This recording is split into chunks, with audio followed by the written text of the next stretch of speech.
Hey everybody, Dr. Lynn back here, chiropractor, lactation educator. I have a really fun practice where I help moms and babies to breastfeed better through the chiropractic adjustment and through cranial work. I also teach literally all over the world, everybody who's involved in chiropractic and breastfeeding, how to do this better for their patients. I'm a wife, mother, grandmother, and anatomy geek. So this week, we're going to be talking about a big old long word called the temporal mandibular joint, otherwise known as the jaw, and how it affects the latch. I wanted to point out here, I'm normally not in t-shirts. I'm more of a dress-up girl, but you can't see in here, I've got my Good Life chiropractic t-shirt on. I decided to be comfy today. So let's talk about the latch. If you've seen any of my other videos, I show this quite often because these four things are the things on the part of the baby that has to work right in order for the baby to feed. And we're going to talk about the first one today, the jaw, because that's mostly what's responsible for that nice wide latch that the baby has to get over the areola, over the breast tissue in order to transfer milk. So the jaw is really just the union of these two bones here. And the main player, as you can see that I've highlighted here, is called the temporal bone. Now, another take-home message from everything that I teach really about anatomy related to cranial work is that in the infant, which the little head looks more like this, it's much smaller, shaped a little differently. I just like this one because it's all color-coded. These sutures are not solid. They move a lot, especially with the birth process. There's lots of forces involved there, and all of these sutures are very pliable. So this bone here is the main player. It's the temporal bone. This is the part that you see in orange. The other cool thing is that it's in 3 dimensions. This piece here, which is called the petrous portion, is actually internal. If we open up the cranium and flip it upside down, in orange here, you can see that those temporal bones are also part of the cranial base, which is really cool. So the take-home message is that this moves a lot.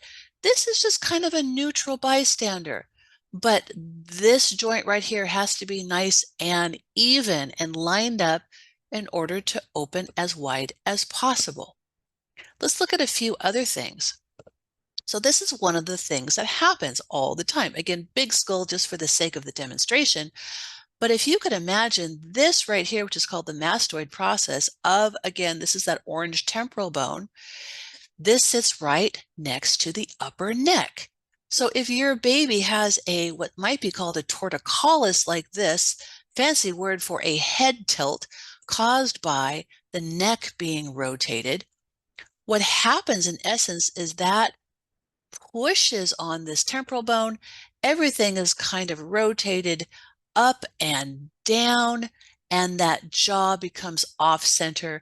I can promise you that this little girl's jaw is not even, and it's going to be really hard for her to breastfeed. Just really quick, also showing the other things that are affected. All of the muscles of the jaw are also attached to that structure. So once again, if this is misaligned in the way that I just showed you, these muscles are going to be pulled. They're not going to be able to work properly.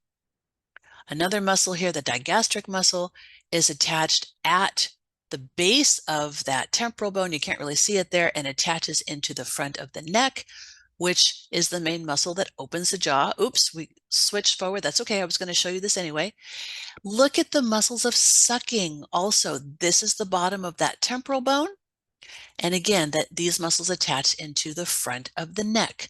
So going back just a little bit, if this little girl has all of this rotation in her neck, it's absolutely going to affect all of these muscles and make it very difficult for her to open her mouth for a latch or to suck properly. So I'm not going to read all of these. It's going to take too much time, but I encourage you to stop the video, read through those things. Those are all the things that happen when the TMJ in connection with the neck is misaligned, and how that can affect your baby ability to breastfeed. So if that was interesting to you, I invite you to follow that QR code, go to my website. I have an absolutely free, longer video that breaks down this and a lot more, called Breastfeeding Made Simpler. It's about 30 minutes. You can also see there where I'm teaching live. I have continuing education credits for professionals, 12-hour seminars, both recorded and live. And if you're near Sacramento or Davis, California, you can see where to reach me. I would love to take care of you and your family. Thank you so much for joining me. Bye-bye.